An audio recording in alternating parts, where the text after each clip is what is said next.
திமுக அதிமுக கூட்டணி முயற்சி நடந்ததாக சி.வி. சண்முகம் கூறியிருந்த நிலையில் திமுக அமைப்புச் செயலர் ஆர்.எஸ். பாரதி, வி.சி.க. தலைவர் திருமாவளவன் ஆகியோர் அது குறித்து விளக்கம் அளித்துள்ளனர். இந்த இயக்கம் தொடங்கப்பட்டது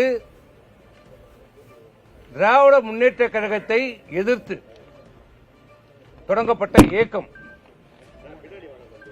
இந்த 53 ஆண்டு காலமாக திராவிட முன்னேற்ற கழகத்தை எதிர்த்து நாங்கள் அரசியல் செய்திருக்கிறோம்.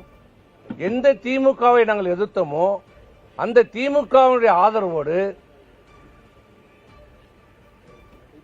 அனைத்து இந்திய அண்ணா திராவிட முன்னேற்ற கழகம் என்னை முதலமைச்சராக தேர்வு செய்ய ஒப்புக்கொண்டிருக்கிறார்கள்.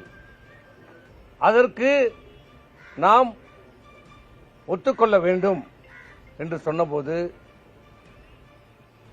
பெரும்பான்மையான சட்டமன்ற உறுப்பினர்கள், இன்னும் சொன்னால் அனைத்து சட்டமன்ற உறுப்பினர்களும் அந்த முன்மொழிவுக்கு யாரும் சம்மதிக்கவில்லை. எங்களுடைய நிலைப்பாட்டை தேர்தல் முடிவு வந்த அன்று மாலையே எங்கள் தலைவர் தளபதி அவர்கள் திராவிட முன்னேற்ற கழகம் ஆக்கப்பூர்வமான எதிர்க்கட்சியாக செயல்படும் என்பதை மிக தெளிவுபடுத்திவிட்டார். ஆக சண்முகத்தை போன்றவர்களுக்கு அவர்கள் போவதற்கு ஏதேனும் காரணம் வேண்டும் என்பதற்காக எங்களை காரணம் காட்டிவிட்டு அவர்கள் வெளியேறுகிறார்கள்.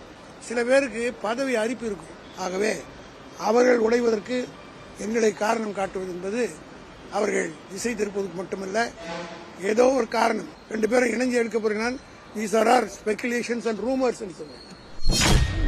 உங்களை முதல்வர் ஆக்குறதுக்கான முயற்சிகள் நடந்தது, அதை முறியடிச்சது காங்கிரஸ் தான் சொல்லிட்டு நேத்திக்கு ஒரு செய்திகள் பரவலாக பேசப்பட்டது. அதற்கான முன்னெடுப்பு நடந்தது.